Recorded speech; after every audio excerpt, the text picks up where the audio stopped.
सा सावित्री, लगता है मेरे पास अब ज्यादा वक्त नहीं बचा। मेरे जाने के बाद अमन का अच्छे से ख्याल रखना। उसे कभी माँ और बाप की कमी महसूस मत होने देना। मुझसे एक वादा करो, चाहे कितनी भी मुश्किलें आए, तुम हिम्मत कभी मत हारना। आप ऐसी बातें मत कीजिए, आपको कुछ नहीं होगा। हम सब साथ रहेंगे। काश ऐसा ही हो। इतना कहकर सावित्री के पति ने हमेशा के लिए आंखें बंद कर ली। घर में सन्नाटा छा गया। सावित्री जोर जोर से रो रही थी और छोटा अमन कुछ समझ ही नहीं पा रहा था। उस दिन सावित्री ने सिर्फ अपना पति नहीं खोया था, उसने अपनी जिंदगी का सबसे बड़ा सहारा खो दिया था। लेकिन अपने बेटे के लिए उसने हिम्मत नहीं हारी और एक नई जिंदगी की शुरुआत की। अगले दिन पूरा गांव सावित्री के पति की अंतिम यात्रा में शामिल हुआ। छोटा अमन कुछ समझ नहीं पा रहा था। वो बार बार अपने पापा को उठने के लिए बुला रहा था, लेकिन कोई जवाब नहीं आया। माँ, पापा सो रहे हैं। बेटा, तुम्हारे पापा अब कभी वापस नहीं आएंगे, लेकिन वो हमेशा हमारे दिल में रहेंगे। अगले ही दिन से सावित्री ने अपने आंसू छुपा लिए। सुबह खेतों में मजदूरी करती, दोपहर को लोगों के घर बर्तन साफ करती और शाम को गांव में जो भी काम मिलता वो कर लेती। चाहे खुद भूखी सो जाती, लेकिन छोटे अमन को कभी भूखा नहीं सोने देती थी। माँ, आपने खाना खा लिया? हाँ बेटा, मैंने खा लिया। तू जल्दी से खाना खा ले। एक दिन बाजार से घर लौटे वक्त सावित्री की नजर मंदिर के बाहर एक छोटे बच्चे पर पड़ी। वो बच्चा भूख और डर से रो रहा था। उसी पल सावित्री की जिंदगी फिर से बदलने वाली थी। बेटा, तुम रो क्यों रहे हो? मुझे बहुत भूख लगी है। अरे बेटा, रो मत। तुम्हारे मम्मी पापा कहाँ हैं बेटा? मेरे मम्मी पापा मुझे छोड़कर चले गए। अब मेरा कोई नहीं है। आज से तुम अकेला नहीं हो।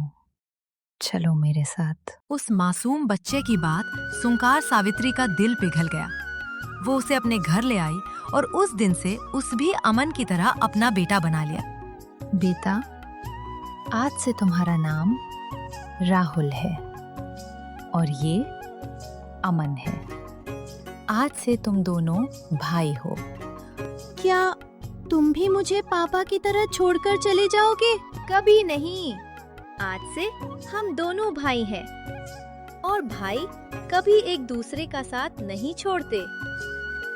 समय के साथ दोनों भाई एक दूसरे की जान बन गए। हर वक्त साथ रहते, साथ हंसते और साथ ही हर मुश्किल का सामना करते। पूरा गांव उन्हें राम और लक्ष्मण की जोड़ी कहता था। सालों की मेहनत के बाद सावित्री ने एक छोटा सा घर और एक छोटी सी दुकान खरीद ली। अब उसके परिवार की जिंदगी धारे धारे बदलने लगी।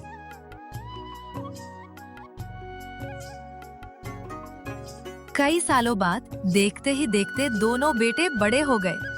अमन को शहर में एक अच्छी नौकरी मिल गई, जबकि बड़ा बेटा माँ के साथ गांव में रहकर दुकान और घर की जिम्मेदारी संभालने लगा। बेटा, तू कैसा है? बहुत दिन हो गए तुझे देखे। एक बार घर आजा, तेरा इंतजार करते करते आंखें थक गई हैं। हो माँ, अभी बहुत काम है, छुट्टी मिलना मुश्किल है। बस एक दिन के लिए आ जा बेटा, तुझे देख लूंगी तो दिल को सुकून मिल जाएगा। माँ, मैंने कहा ना, मैं बिजी हूँ। बार बार फोन करके मुझे डिस्टर्ब मत किया करो। फोन कटते ही सावित्री की आंखें भर आई। वो कुछ देर तक मोबाइल को देखती रही, जिस बेटे के लिए उसने अपनी पूरी जिंदगी लुटा दी थी। आज उसके पास अपनी माँ से 2 पल बात करने का भी वक्त नहीं था। माँ, आप मत रो। भाई बहुत बिजी रहता होगा, इसलिए आ नहीं पा रहा। देखना, जैसे ही उससे वक्त मिलेगा वो सबसे पहले आपसे मिलने आएगा। सच कह रहा है ना बेटा? बिल्कुल माँ, आप बस अपना ख्याल रखो। जब तक मैं हूं आपको कभी अकेला महसूस नहीं होने दूंगा। समय बीता गया, लेकिन अमन सिर्फ काम में ही उलझा रहा।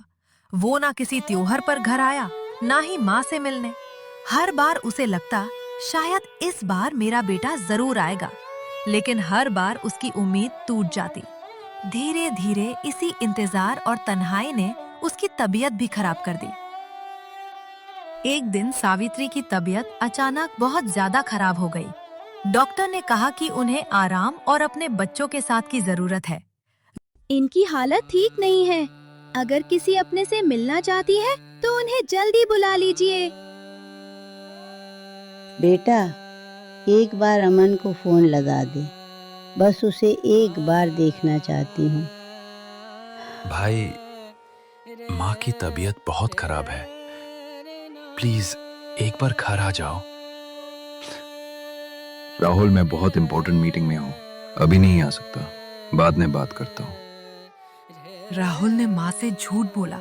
माँ, भाई ने कहा है वो रास्ते में है। सावित्री के चेहरे पर एक हल्की सी मुस्कान आ गई। वो बस अपने बेटे का इंतजार करती रही। उस रात सावित्री की तबीयत और ज्यादा खराब हो गई। सांस लेना भी उनके लिए मुश्किल हो रहा था। बेटा, अमन को एक बार फोन लगा दे। बस उसे एक बार देखना चाहती हूँ। भाई, माँ की हालत बहुत खराब है, प्लीज एक बार आ जाओ। राहुल, मैंने कहा ना, मैं बहुत बिजी हूँ, बार बार फोन करके परेशान मत करो। मैं जब फ्री होऊंगा तब आ जाऊंगा। राहुल की आंखों में आंसू आ गए, लेकिन उसने माँ के सामने अपना दर्द छुपा लिया। माँ, भाई ने कहा है वो बस रास्ते में है, आप फिक्र मत करो। मुझे पता था मेरा बेटा जरूर आएगा।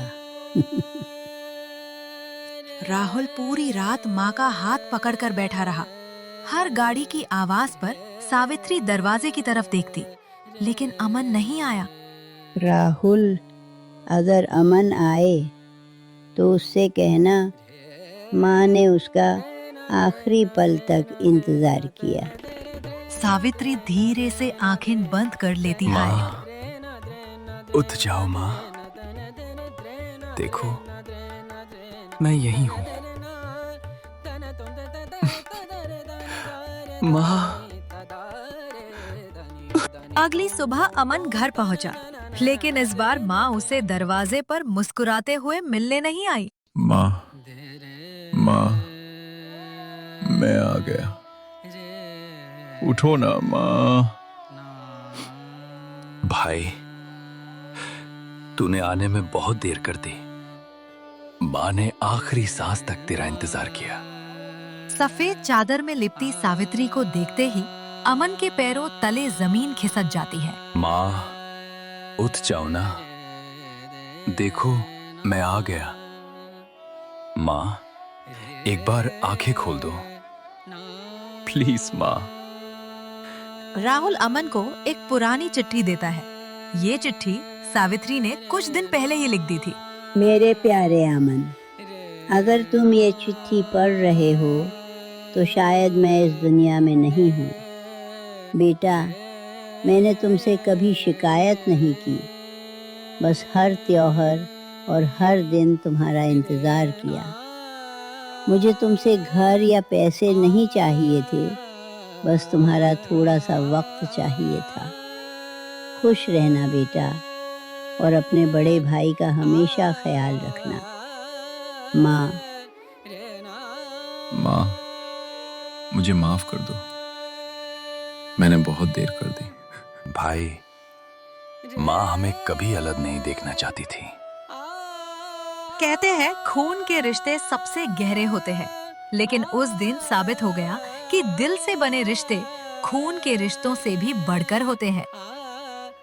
दुनिया का हर काम दोबारा किया जा सकता है, लेकिन माँ बाप के साथ बिताया हुआ वक्त कभी वापस नहीं आता।